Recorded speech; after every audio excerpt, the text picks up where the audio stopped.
Sir मुझे सिर्फ ये बताएं कि गुज़श्ता दिन जो हमजा शहबाज और मरियम नवाज शरीफ साहिबा ने एक जो पब्लिक कन्वेंशन था उससे जो तकरीर की है, उन्होंने कहा है इमरान खान जहां जहां पर जलसा करेगा हम पीछे पीछे जाएंगे और हम भी उसी जलसे का जवाब देंगे और उससे बड़ा जलसा करेंगे। डू यू थिंक सो कि अवाम में जो मिडिल क्लास है, लोअर मिडिल क्लास है, उनके अंदर मुस्लिम लीग नवाज की इतनी पॉपुलैरिटी है कि इमरान खान के क्राउड का वो लेवल का वो जलसा कर सकें? देखिए, पॉपुलैरिटी तो इस वक्त इमरान खान की सबसे ज्यादा है, इसमें कोई शक नहीं है। जी। इस वक्त इमरान खान अपनी कैरियर बेस्ट पॉपुलैरिटी इस वक्त एंजॉय कर रहे हैं। और जो पीएमएलएन की तरफ से फैसला किया गया है कि वो जहां इमरान खान जाएंगे वहां जाके वो जलसे करेंगे, इट शोज कि इमरान खान के जो जलसे हैं उनका जो प्रेशर इस वक्त गवर्नमेंट के ऊपर है, वो गवर्नमेंट इस प्रेशर को तस्लीम कर रही है कि हाँ वाकई हमारे ऊपर इमरान खान के जलसों का प्रेशर है। जी। आप ये देखिए कि इस वक्त जो जलसे जिस मैसिव क्राउड के साथ इमरान खान जो है वो जलसे कर रहे हैं, इसका इम्पैक्ट बहुत ज्यादा है इसका। और इससे यकीनी तौर पे जहाँ हुकूमत इस वक्त परेशान है, हुकूमत काफी दबाव में है, वहाँ इदारे भी इस वक्त काफी प्रेशर में नजर आ रहे हैं। हाँ, वो इलेक्शन कमीशन पाकिस्तान हो या अदालतें हो या हमारे दिफाई इदारे हों, तमाम के तमाम काफी प्रेशर में दिखाई दे रहे हैं इमरान खान की तरफ से। जो एक बयानिया बड़े जोर और शोर के साथ जो है वो इस वक्त पेश किया जा रहा है कि इदारों ने इस चीज को मिस कैलकुलेट किया। जब ये इमरान खान को जब निकाला गया इक़्तिदार से, तो इस चीज को मिस कैलकुलेट किया गया कि जिस तरह मियां नवाज शरीफ को निकाला गया या पहले किसी और को निकाला गया तो लोग खामोशी से घरों में बैठ गए, रिएक्ट नहीं किया गया। तो वो अनप्रेसिडेंटेड है जो खान साहब की तरफ से, और ये अनएक्सपेक्टेड भी है। इतना कैलकुलेट नहीं किया गया था कि इतना मैसिव रिस्पॉन्स इमरान खान को मिलेगा। लग ये रहा था कि लोग चूंकि वैसे ही महंगाई से तंग थे, बैड गवर्नेंस से लोग तंग थे, तो अब जब निकाला जाएगा इमरान खान को इक़्तिदार से तो इतना खास कोई रिस्पॉन्स जो है पब्लिक की तरफ से नहीं आएगा। लेकिन वो हुआ नहीं है। रिस्पॉन्स जो है पब्लिक का वो बहुत ही स्ट्रॉन्ग जो है वो रिस्पॉन्स आया है। समर भाई जी, अचानक सर, काफी दबाव में हाँ अचानक सर पाकिस्तान के प्रोमिनेंट साथियों ने ट्वीट्स किए और कहा कि जी खुशखबरी आने वाली है, जी इंपोर्टेड गवर्नमेंट जाने वाली है, मामला सेटल होने वाले। ये एक खाली एक फिलर छोड़ा गया पब्लिक में या इसके पीछे कोई रियलिटी भी थी? देखिए, ये तो कैलकुलेशन सबको पता थी कि इतने लोग जो है अपोजिशन के साथ मौजूद हैं इस वक्त इस तहरीक अदम-ए-एतमाद के आने से पहले। और तहरीक अदम-ए-एतमाद का आना भी सबको पता था कि तहरीक अदम-ए-एतमाद आ रही है, और लाने वाले सोच समझ के ला रहे हैं कि उनके पास नंबर पूरा है। और ज़ाहिर सोच समझ के लाई गई थी, तो उस वक्त इस तरह के ट्वीट्स किए गए साथियों की तरफ से। लेकिन नहीं, अभी सर कल परसों किए गए, साबिर शाकिर साहब ने किया है, मुख्तलिफ साथियों ने किया है। नहीं, वो देखिए, वो उस खुशखबरी का तो कोई पता नहीं क्या खुशखबरी आने वाली है। वो इस वक्त हमारे कुछ साथी भी पूरा आप देखें कि वो भी पॉलिटिकल पार्टीज के जो है वो मीडिया विंग बने हुए। तो पोलराइजेशन इतनी ज्यादा है कि इस वक्त मीडिया हाउसेज सहाफी भी तकसीम है बहुत ज्यादा। ये बड़ी वाज़ेह तकसीम हमारी साथी बरादरी के अंदर भी नजर आ रही है। मेरे ख्याल से साथियों को ऑब्जेक्टिव रहना चाहिए, बजाय इसके कि कोई पीटीआई की साइड लेना शुरू कर दे, कोई पीटीआई के अगेंस्ट साइड लेना शुरू कर दे। जो हक है, जो सच है, उसे बयान करना चाहिए। अच्छा समर साहब, सबसे पहले मुझे ये बताएं कि सर पंजाब के अंदर जो ये सारा इस वक्त एक पॉलिटिकल फियास को क्रिएट हुआ है, ये तहरीक इंसाफ ने इसे आना का मसला बनाया हुआ है या वाकईतन जो हमजा शहबाज के इंतखाबात थे उन वो इलीगल हैं या उनके अंदर कंट्रोवर्सीज मौजूद है? देखें, ये तो बिल्कुल एक बड़ी अफसोसनाक सूरत हाल है। मैं से कहूँगा ऑन पार्ट ऑफ पीटीआई, ये इंतहाई अफसोसनाक है कि जो आईनी तरीक़ाकार हैं, जो आईनी प्रोसीजर्स हैं, तो डेमोक्रेटिक जो प्रोसीजर्स हैं, उनके अंदर गैर ज़रूरी तौर पर रुकावटें खड़ी करना। और इसमें ज़ाहिर है कोई अदा का मसला नहीं बल्कि एक पॉलिटिकल स्ट्रेटजी है। लेकिन आपको देखना चाहिए कि आपकी पॉलिटिकल स्ट्रेटजी जो है, आप सिर्फ अपनी सियासी फवायद के लिए क्या आप इदारों को इस हद तक कंट्रोवर्शियल बना दें, आप आइन को इतना एक मजाक बना दें कि यानी कि आइनी प्रोसीजर्स की पर अमल दरामद के लिए जो डेमोक्रेटिक प्रोसेस है उन पर अमल दरामद के लिए आपको अदालती इंटरवेंशन आपको दरकार हो। देखिए, तहरीक इंसाफ का जो मामला है, पीटीआई तो इस सोच के तहत ही कर रही है सारा कुछ कि हमें अपना जो बयानिया है, जो आवाम के सामने जो हम रख रहे हैं कि बड़ी ज्यादती हो रही है, बड़ा जुल्म हो रहा है, इमरान खान को, उनकी पार्टी को विक्टिमाइज किया जा रहा है, तो वो तो इस चीज को अपने बयानिया को तक़वियत देने के लिए ये सब कुछ कर रहे हैं। तो अब होगा ये कि कल जो ही ओथ उठाएंगे हमजा शहबाज, तो उसके आप देखिएगा कि चंद दिन के अंदर या चंद घंटों के अंदर शायद पाकिस्तान तहरीक इंसाफ पंजाब से इज्तिमाई इस्तीफे देने का फैसला कर लेगी।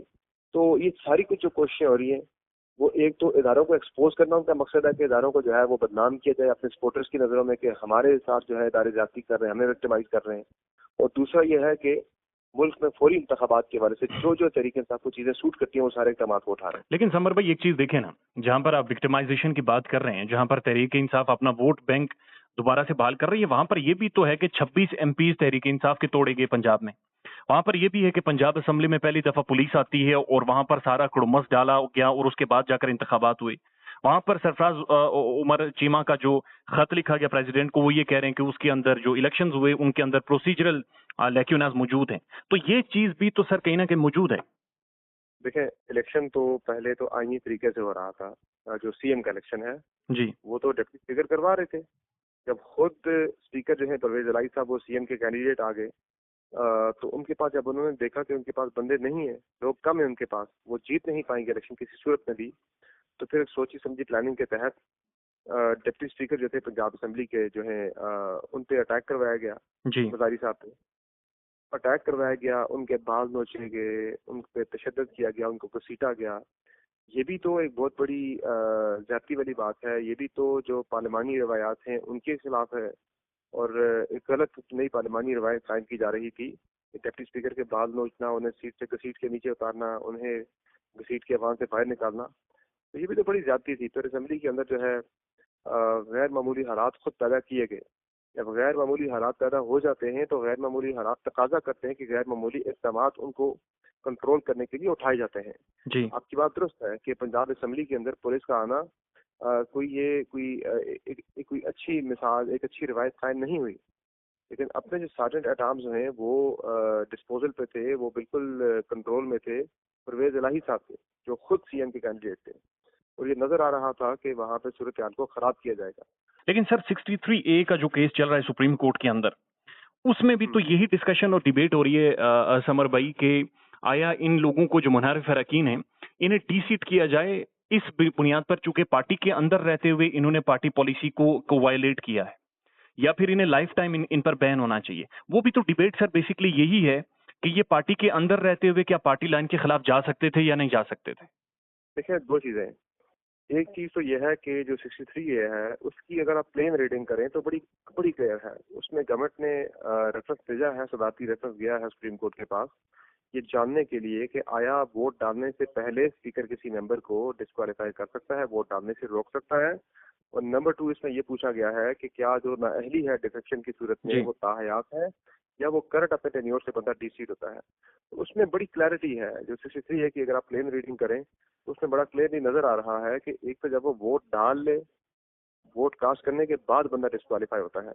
नंबर टू बिल्कुल, नंबर 2 जो बात है लाइफ टाइम डिस्क्वालिफिकेशन की, तो लाइफ लॉन्ग नहीं हो सकती। अगर आप लाइफ लॉन्ग डिस्क्वालिफिकेशन करते हैं किसी बंदे की तहरीक अदम एतमाद की सूरत में या किसी को पार्टी पॉलिसी के खिलाफ वोट देने पे, तो वो 63 में अगर आप किसी पे लगा देते ताहयात पाबंदी, तो फिर तो ताहयात नाअहली कर देते हैं, फिर तो आर्टिकल 95 दोबारा से यहाँ पे वो हो जाता है, गैर मौसर हो जाता है। फिर वो उसका फायदा नहीं रहता, गैर मौसर हो जाता है। अगर लाइफ टाइम डिस्क्वालिफिकेशन आप लगा दें किसी बंदे पे, फिर तो कभी अदम एतमाद किसी के खिलाफ कभी आएगा ही नहीं। करंट टेन्योर में करंट सीट लोग अपनी कुर्बान करने के लिए तैयार हो जाते हैं, लेकिन ताहयात नाअहली अगर किसी को नजर आ रही हो फिर तो अपनी पार्टी के खिलाफ कभी कोई वोट देगा ही नहीं। फिर तो 95 आर्टिकल को खत्म कर देना चाहिए। अदम एतमाद फिर कभी हो ही नहीं सकता। अदम एतमाद हमेशा अपनी पार्टी के लोग करते हैं, अपोजिशन के लोग नहीं करते। तो इसलिए जो है ये नहीं हो सकता। ताहयात लेकिन नाअहली समर भाई हाँ, इसमें सर एक दो जी, पंजाब जी, की भी आप जो बात कर रहे हैं 26 सीटों की, पंजाब से जो 26 एमपीएज ने चूंकि वोट दे दिया है हमजा शहबाज को, तो उन 26 लोगों की डिस्क्वालिफिकेशन बनती है। लेकिन डिस्क्वालिफिकेशन उनकी ताहयात नहीं बनती, 5 साल के लिए नहीं बनती। वो करंट टेन्योर उनका जो है फौरी तौर पर वो मेंबर असेंबली नहीं रहते, उनके पेनल्टी ये बनती है। लेकिन उसके लिए भी एक आईनी तरीकेकार है। 63 आर्टिकल 63 के अंदर अगर आप देखें जाके, उसमें 30 दिन का टाइम होता है इलेक्शन कमीशन के पास कि वो 30 दिन के अंदर पाबंद होता है रेफरेंस आने के बाद उनको डी-सीट करने के लिए। जी, फिर इस 30 दिन के बाद भी जब वो डी-सीट कर देता है तो 90 दिन के अंदर वो मेंबर जो है वो चैलेंज करता है सुप्रीम कोर्ट के अंदर मामले को। ठीक है। तो सुप्रीम कोर्ट में भी 90 दिन लग जाते हैं इस चीज को।